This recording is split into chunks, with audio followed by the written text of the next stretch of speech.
Hey, ¿qué onda? ¿Y si vamos a dar una vuelta por la historia? Un espacio donde el pasado habla y el presente escucha. Ponte cómodo porque esto es ¿Qué ondas con la historia? Me habían echado, sí hubo un pequeño movimiento con tal de que yo no estuviera, pero no. Todavía no le echamos. Todavía no. Todavía no. Casi me le voy al cielo, o sea, Sí. estuve enfermo. Casimerió. Sí, hasta dicen que adelgacé unas mis 4 o 5 libras por eso que me pasó. Eso lo voy a contar en otra historia. Ya sabrán qué tipo de enfermedad. No. Para que haya adelgazado 4 o 5 libritos. No, en un día vamos a hablar sobre enfermedades en El Salvador, el cólera, cosas así. No tenemos una epidemia.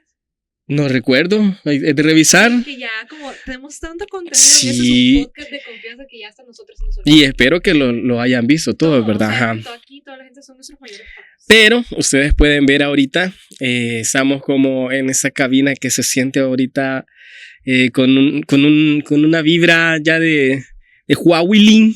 Spooky. Y dejando un poquito de lo que en verdad nos está aterrando, que es el ciclo. Ahorita queremos olvidar los verdaderos temores de nuestra vida, que es nosotros egresar este año.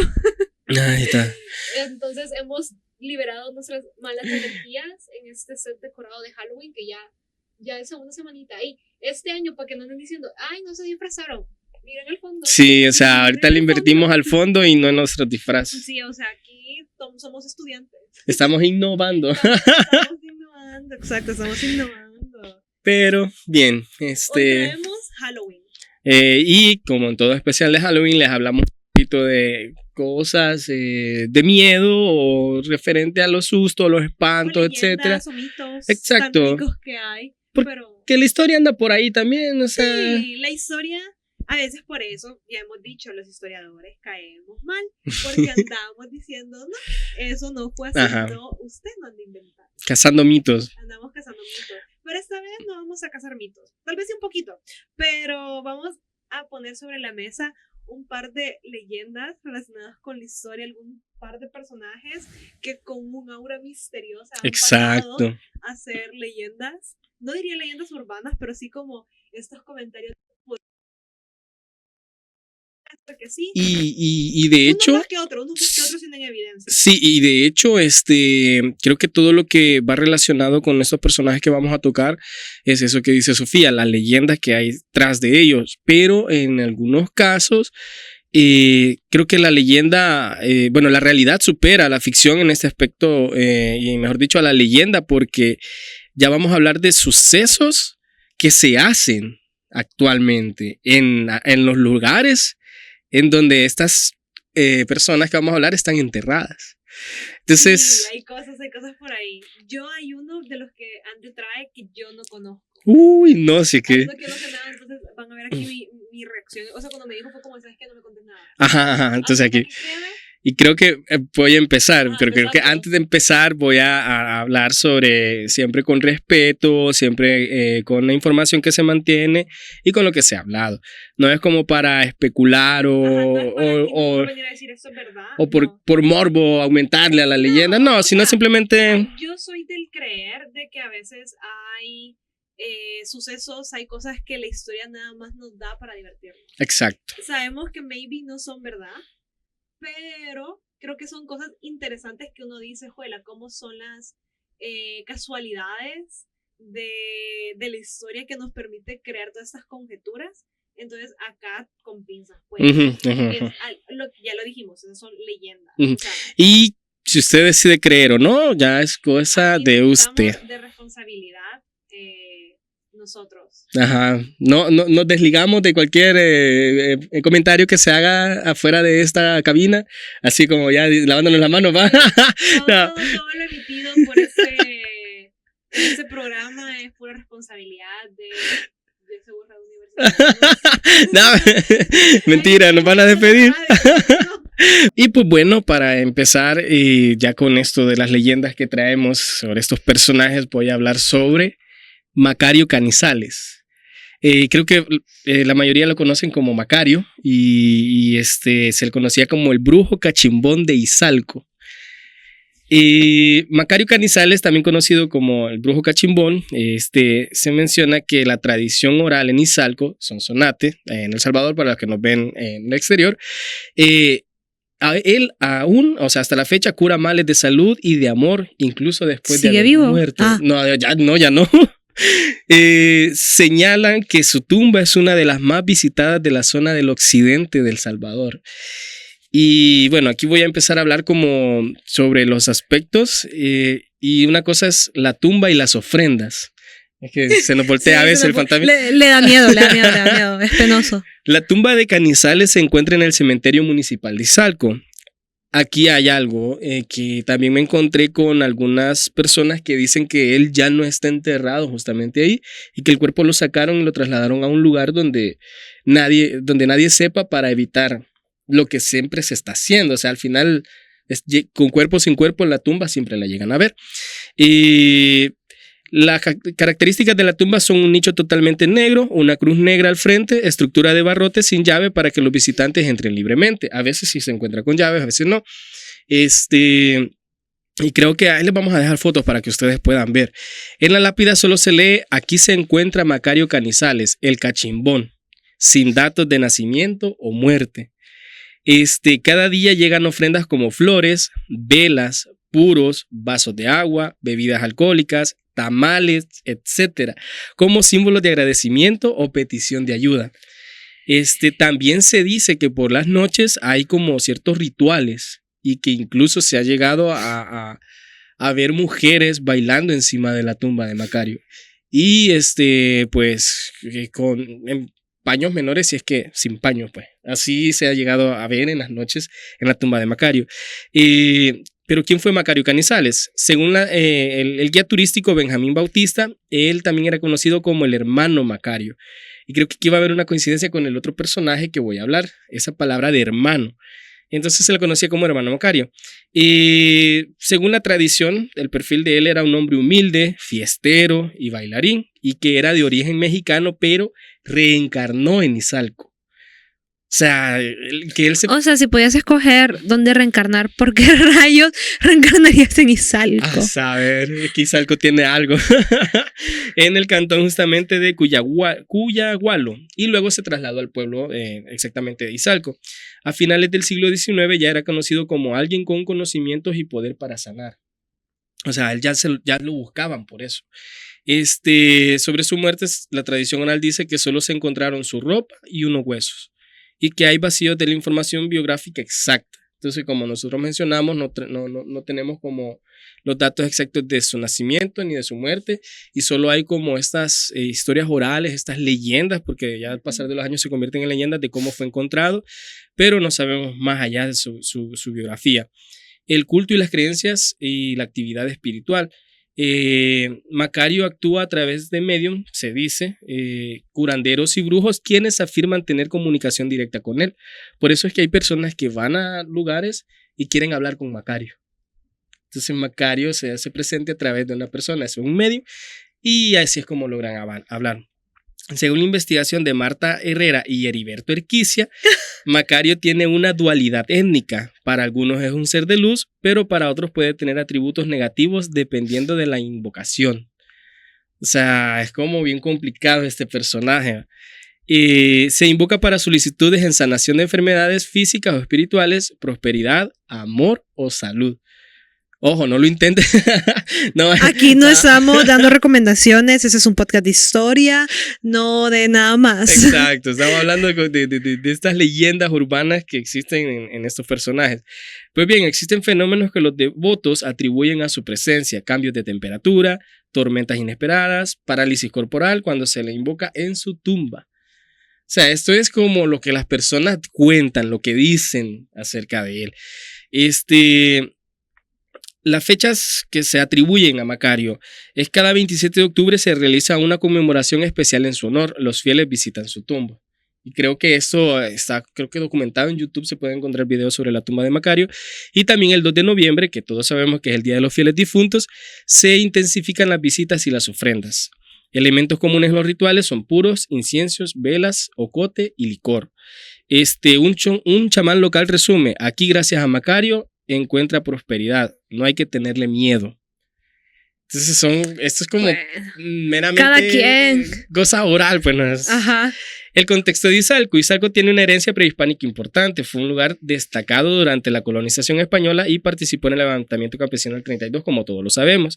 Aun cuando el pueblo ha cambiado sus calles e infraestructura, el don y la capacidad espiritual vinculada al culto de Macario no se han perdido. Yo creo que ir a Izalco y no preguntar por Macario, o sea, Ok. yo ya- sí quiero intentarlo. Quiero ir a Izalco y preguntar por Macario. Ana, ¿ya le has preguntado a Ana? No, pero le voy a preguntar. Ajá. Ok. Nosotros tenemos una compañera que es de por allá. Y Y creo que tenemos el pendiente. Le vamos Sí, a sí, preguntar. sí, hoy la vamos a ver. Hoy la vamos a ver, hoy la vamos a preguntar. pues bien, en conclusión, Macario Canizales es una figura que trasciende lo histórico para convertirse en centro de un culto popular que mezcla tradición, espiritualidad y rituales comunitarios. Creo que con esto tienen que quedarse. Si bien trasciende lo histórico para convertirse prácticamente en leyendas, en foco de rituales y en creencias espirituales. Sí, o sea, creo que todos hemos escuchado el tema de en Izalco. Sí. O sea, alrededor de Izalco Los hay. memes, va. Sí, Tu chero alrededor de de Izalco Izalco. y se convierte en Nahual. Entonces, creo que en Izalco está todo este tema de tradiciones orales y creencias. Entonces, al final, creo que justo eso es lo que hace la historia oral. Ujú. El Y- crear bueno, no le llamaría historia oral, lo que hace la oralidad. Ajá, exacto. No historia oral, lo que hace la oralidad es crear ese tipo De de leyendas. leyendas. Y su tumba funciona como lugar de peregrinación tanto para fieles locales como para visitantes de otros departamentos y países como Estados Unidos, Guatemala y Honduras. Y el fenómeno refleja cómo la memoria colectiva, la tradición oral y lo espiritual continúan activos en la vida diaria de las comunidades en El Salvador. Bueno, vamos a ir a Izalco y vamos a ver qué onda. Bueno, vamos a ir a preguntarle a Anita. Vamos a ir a preguntarle a la primera Saluda, Anita. Ajá. Vamos a preguntarle a la primera Anita y ya después vemos. Yo también voy a alguien cuya tumba podemos visitar. Sí. Y hoy quiero hablar a mí me gusta un montón y fueron de las primeras leyendas que yo ubiqué. Y es que tenían esa relación con historia, y es la leyenda de Justo Armas, que vivió en San Hermosísimo. Salvador desde finales del siglo XIX hasta 1936, que sostiene que es este enigmático, susodicho caballero de ascendencia austriaca fue en realidad el emperador Maximiliano de México, cuya ejecución fue en 1867.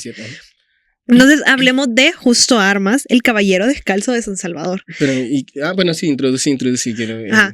Justo Armas era un caballero de origen austriaco proveniente de la aristocracia europea que apareció misteriosamente en El Salvador y residió allí por 6 décadas. ¿Qué sabemos sobre él? Justo Armas llegó a El Salvador en el siglo XIX y murió en 1936. Se le conocía solo por ese seudónimo, Justo Armas. Se dedicó al comercio y tenía un negocio de catering, o sea, de banquetería. También era una figura influyente, pues asesoraba y daba recomendaciones a diferentes presidentes de El Salvador mientras estuvo allí. Se dice, se cuenta, se comenta, ¿saben? Sí. Y se encargaba del protocolo de la Cancillería y de dirigir los servicios de banquetes diplomáticos. Entonces, también otro por ahí que llamaba la atención era la excentricidad de andar descalzo. La característica más notoria de ese caballero era que andaba descalzo todo el tiempo. Y por la ciudad. Y recordemos, estamos hablando de finales del siglo XIX, pavimentada, San Salvador no estaba.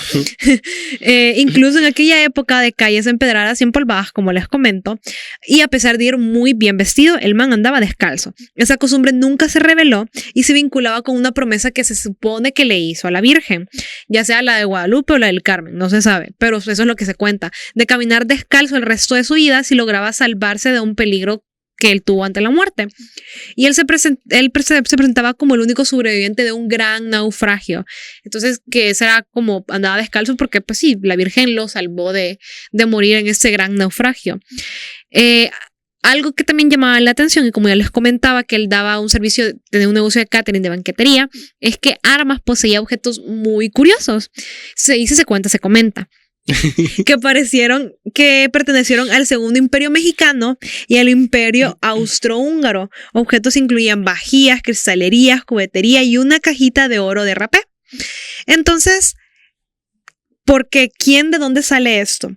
Alguien que ha investigado y se ha tratado de comprobar si esto fue así o no, es el arquitecto salvadoreño Rolando Ernesto Deneke Sol, quien ha dedicado, ojo a esto, 15 años para investigar todo ese tema, yendo desde El Salvador, México, Austria, Bélgica, Francia. Entonces Deneke, en su hipótesis, asegura que el pacto masónico de Benito Juárez, quien fusila a Justo Armas, no le permitía matar a otro masón. Justamente Maximiliano de Habsburgo era masón. Entonces, al momento de que, ambos eran masones, no se podían matar.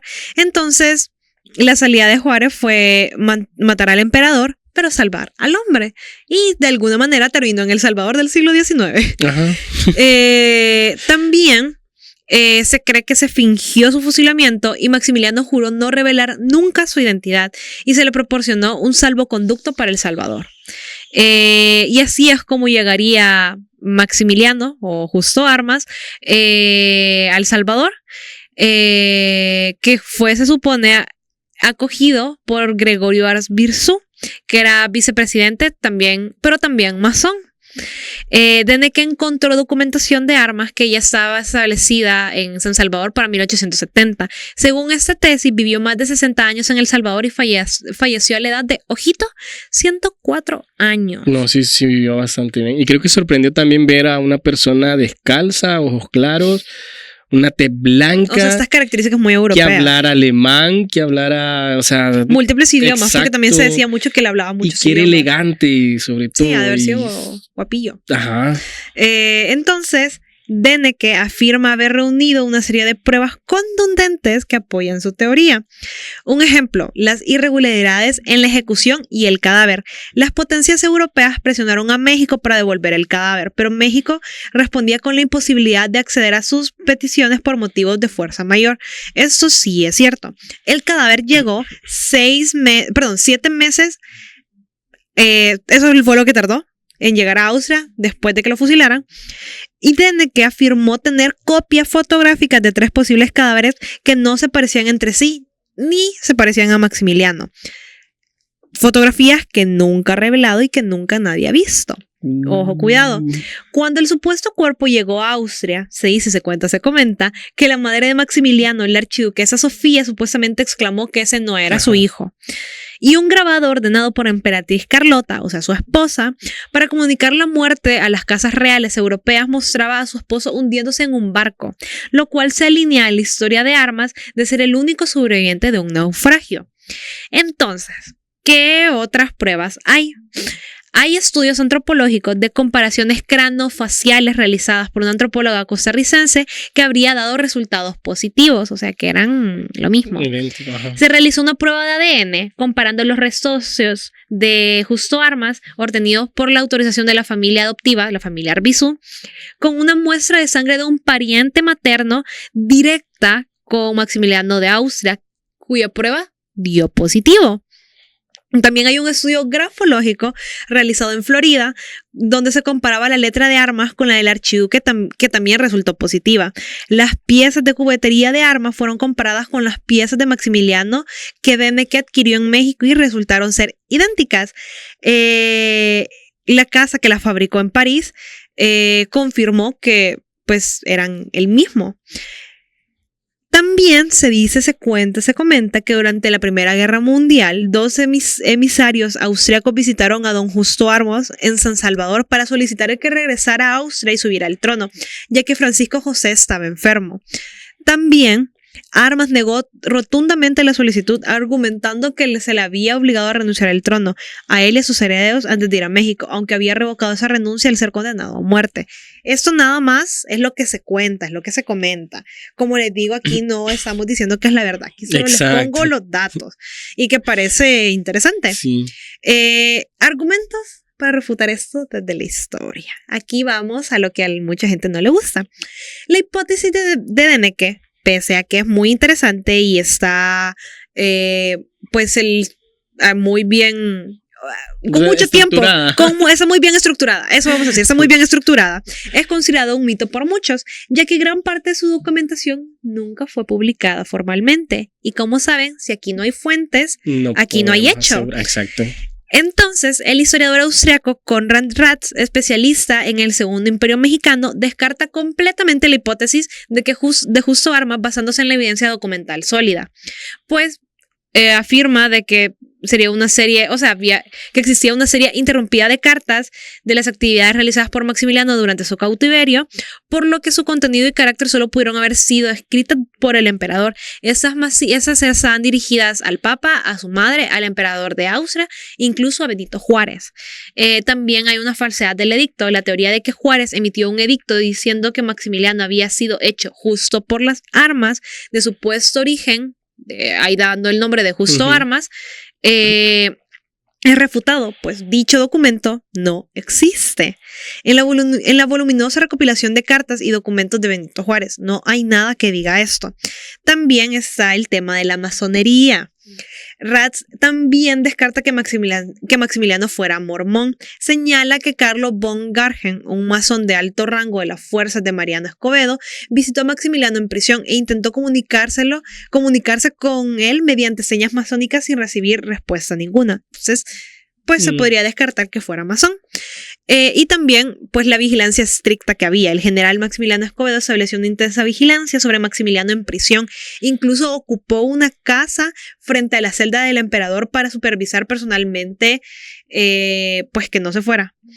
Entonces, al final, ¿qué pasa con esa historia? Que es súper interesante, es una cosa loquísima. Entonces también ha dado mucho para escribir.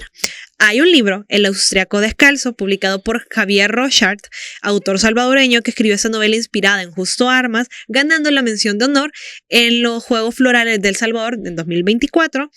O sea, al final, esto da para una novela histórica increíble. Reciente. O sea, es reciente. O sea, yo no lo he leído, no sé dónde lo pueden comprar, pero a mí me parece hay que es leerlo. un material buenísimo para leer. Entonces, así ha dado mucho para escribir, para contar. Al final, pues, ¿qué es lo que decimos? Está interesante. Si eso hubiera podido pasar, sería una cosa loquísima de contar, pero como les venimos a decir, si no hay fuentes, si no hay documento, hecho. no hay hecho. Entonces ahí queda su criterio. A mí nada más me parece algo interesante que contar. ¿Sabías que se cree? Ajá, exacto, pero la leyenda atrás. sabiendo, o sea, contándolo siendo una leyenda. O sea, exacto, porque Justo Armas existió. O sea, de él hay pruebas, incluso su tumba, como lo dijo está en el Sofía al cementerio de principio. los Ilustres. Exacto, ahí está Justo Armas y se puede visitar, pero la leyenda que hay tras él es increíble. Sí. Entonces, pero al final es eso, Es eso, leyenda. una leyenda. Ujú. Y pues, bueno, para ir terminando, les traigo pues el último personaje. Ese sí lo conozco. Y este es sobre Trinidad Hueso. Yo sé que a ustedes no les suena, pero a las personas que conocimos el Colón, en el billete de 5 colones, si no me equivoco, había una señora con un canasto que se le conoció a esa fotografía como la señora de las piñas. Y a ella se le adjudica que es Trinidad Hueso. Ahora, ¿quién es Trinidad Hueso? Trinidad Hueso es una figura de la religiosidad popular salvadoreña considerada patrona de la fortuna y la abundancia, aunque se desconocen las fechas de su nacimiento y su muerte, similar a lo que habíamos hablado de Macario. Su tumba se encuentra en el cementerio de Rosario de Mora, o sea, ahí no más, en un pequeño municipio apartado entre valles y cerca del mar. Su culto está extendido por todo El Salvador y se le atribuyen favores relacionados con el dinero, la suerte en los negocios y la seguridad laboral. Alrededor de su figura circulan muchas versiones y leyendas. Algunos la vinculan sentimentalmente con otros personajes de culto popular como Macario Canizales, del que ya hablamos, o Monchito. Y otros sostienen, y esto sí creo que lo he escuchado a más de una persona, que sirvió como cocinera y practicante de magia para el general Maximiliano Hernández Martínez, presidente del país en la década del 30. Ya Bueno, todos 31. conocemos a Maximiliano Hernández, no hay que darle introducción. Exacto. Entonces, y se dice bastante sobre el personaje de Maximiliano Hernández Martínez que creía en todo esto. Es que él era, y eso está comprobado, creía en la teosofía. Ajá. Era algo que estaba de moda en la época. Salarruelo era, Claudia Lar, si no me equivoco, ahí les debo, el dato no lo puedo afirmar, pero mucha gente, era algo que estaba un poco de moda, la verdad. Entonces eran no era una creencia, no era una religión, era un sistema de creencias, de que el desdoblamiento, que el centro del mundo, que no sé qué, y que hacía viajes y... Entonces, Maximiliano ya de por sí, o sea, por eso se le decía el brujo, porque tenía estas creencias que para el resto del mundo eran, y que, por ejemplo, a día de hoy siguen siendo peculiares. No digamos en los años 30. Ajá. O sea, había mucho más misticismo alrededor. Exacto. Es que vos dijiste, yo me reí porque dijiste desdoblamiento y yo también me desdoblo cuando me duermo, donde caigo, ando cansado y cabal ahí todo, todo desdoblado. Pues bien, entonces se dice que ella era como cocinera y practicante de magia para el general Martínez, como ya lo mencionamos, y que por este servicio en agradecimiento, Hernández Martínez mandó a imprimir su imagen en los billetes de Colón, emitidos a partir de 1934. En el episodio de las monedas pueden irlo a ver. Hay una foto de ese billete. Exacto. Reemplazando a la diosa romana Ceres. La fotografía original titulada La Mujer de las Piñas fue tomada por Aníbal J. Salazar y representaba a una mujer rural anónima. Con el tiempo, esta imagen fue asociada con Trinidad Hueso, convirtiéndose en su retrato icónico. Uno pone Trinidad Hueso y lo que le sale es la imagen de esta señora que fue colocada en el billete. No sabemos si es ella porque lo que se dice que es una señora una mujer rural anónima, pues. Pero la gente empezó a atribuirla con Trinidad. Los billetes con su imagen circularon hasta 1990 y tras la dolarización que todos conocemos, que se dio en el 2001, adquirieron simplemente un valor simbólico y nostálgico, siendo muy buscados por coleccionistas y devotos. Y aunque no existen evidencias históricas comprobadas de la existencia real de Trinidad Hueso, su figura, ya sea en imágenes, estampas o billetes, continúan viva en la memoria popular salvadoreña y su culto persiste en el país hasta la fecha. Que siento que son de las tradiciones como que se han ido, o sea, no digo que sean tradiciones que se conserven, no, pero al final son esas oralidades, o sea, las leyendas tienen eso, las leyendas se transmiten vía oral. Exacto. Y cuando ya no existen, pues se terminan. Entonces yo siento que además de ser un episodio especial de Halloween, siento que también es interesante conocer estas leyendas y que no mueran, o sea, son leyendas, eso es todo. Y creo que nos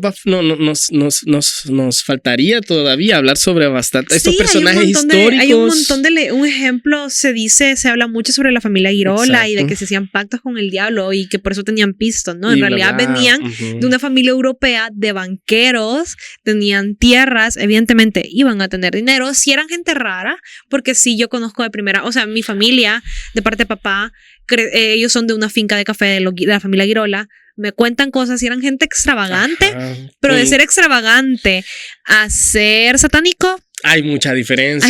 Tenían sus cositas así como que uno dice, esto no es normal. Ajá, pero pues sí, entonces hay como muchas cosas dentro del... No sé si entra dentro de la categoría folclore. Sí, puede ser. Pero al final de cuentas son leyendas y las leyendas se transmiten por la oralidad y la nueva oralidad son los podcasts. Exacto. Así que lo venimos a traer aquí para que la cuenten, para que tengan algo nuevo que comentar. Ahorita si van a visitar a sus amigos, se hacen fiesta de Huawilin entre ustedes. Ahí lo ponen. Ajá. Ey, ¿sabías? Mira que esto de Macario. Sí, de Trinidad, dicen que Maximiliano Hernández Martínez tenía una consejera que era bruja. Ajá. Y que la puso en un billete. Ajá. O que el emperador de México se vino a vivir a El Salvador. Ajá. O sea, como leyendas. Tener tema, para... Esto como leyendas es una cosa divertidísima, aunque la historia viene y nos recuerda nuevamente.